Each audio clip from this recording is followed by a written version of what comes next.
Hey everyone, it's the interview queen Alicia Toot, and I'd like to welcome you all to NotFest exclusive interview with Mike Stead. Hello, welcome. Okay. How are you? I'm great. How you doing? I'm doing really well. I feel like there's so much to dive into with you. Of course, you have the Freak Show on the horizon happening this week in LA. So, what kind of originally sparked the idea for this show and the fact that it's your first gig back since COVID? Like, that's huge. We wanted to do something that would kind of set us over the edge, and we'd have full control of not only just like the lineup, like the bill, but the experience. For me, I didn't want to just do like a traditional show where it's like, oh, cool, we pull up with the band, we play a show, like we play a set, whatever. It's like, nah, I want to take it into like my world. Like I know originally when we thought about it, I know like right now what we have confirmed on the experience side, we partnered with like a big NFT company so that we could do like a Cool. huge NFT art gallery at the actual venue.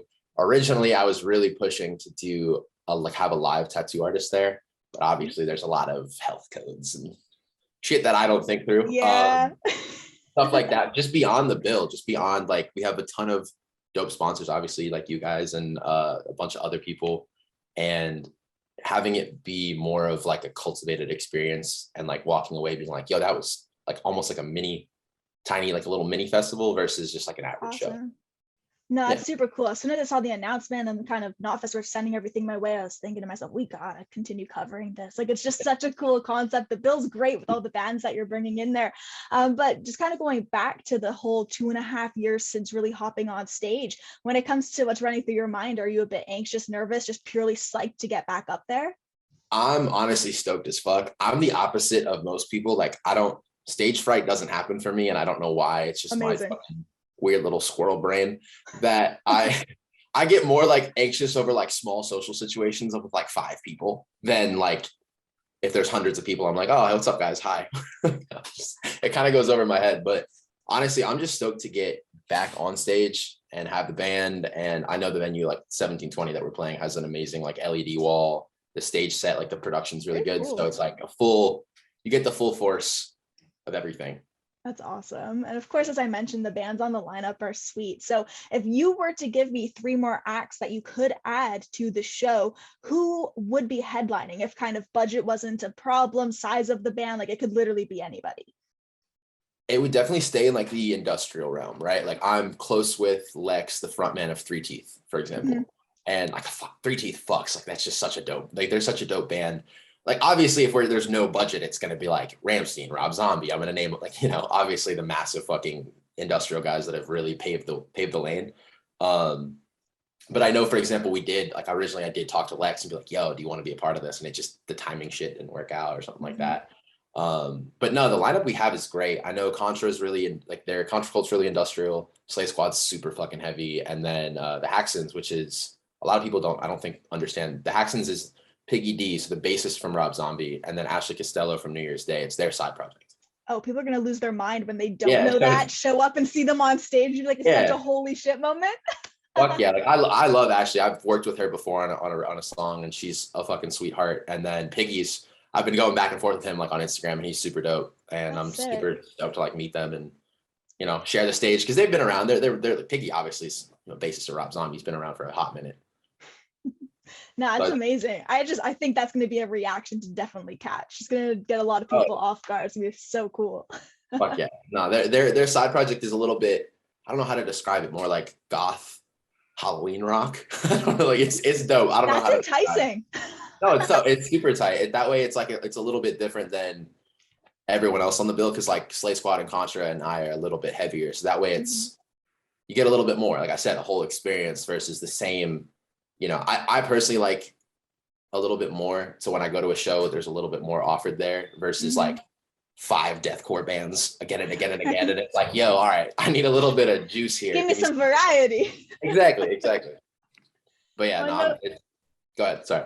No, I was just going to mention how after the event, we were kind of talking before the camera started rolling, but you have a lot of exciting personal stuff coming up. And I know you shared the news online with everyone, doing the huge move from LA to Nashville. So completely altering environments and just changing things up. How has that been? And what's kind of really just going through your mind at the moment with all of that?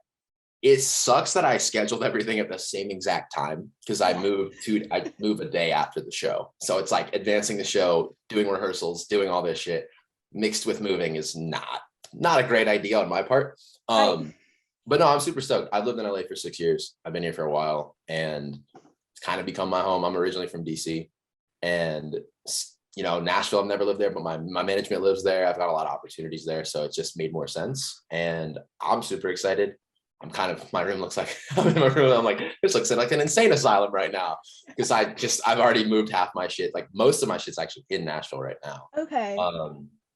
But yeah, that on the personal level, I think is going to be extremely helpful just on mentally, it's so fresh. Mentally, yeah, exactly. It's fresh. Nashville's a lot cheaper than LA, obviously, and different environment, different creative space. And that for me is really important because I've been here for so long that it's like I'm trying to go, super focused, go into my little blinders mode.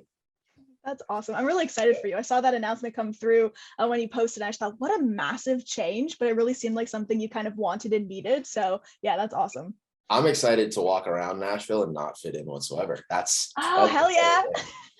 I'm like, yo, I mean, like obviously like country is really big there and I'm not like the biggest country person. It's like I'm my 6'4" goth ass walking around in all black tattooed. Everyone's gonna go, okay, this kid's not from here. It's a vibe. Yeah, exactly.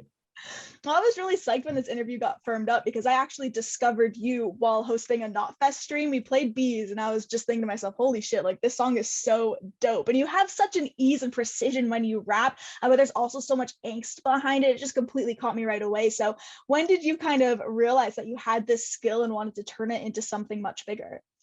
I don't even really know how to respond properly.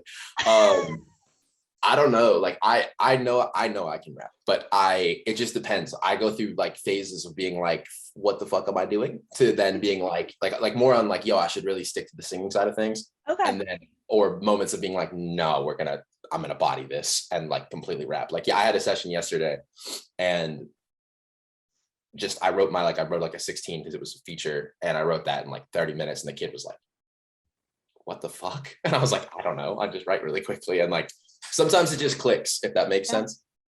Bees was one of those moments where it was like I co-produced that track with a friend of mine, that whole EP, actually, that whole project. And we made that beat in 15 minutes, like legitimately 15 minutes. It's like 4 different tracks. It's like not complicated at all.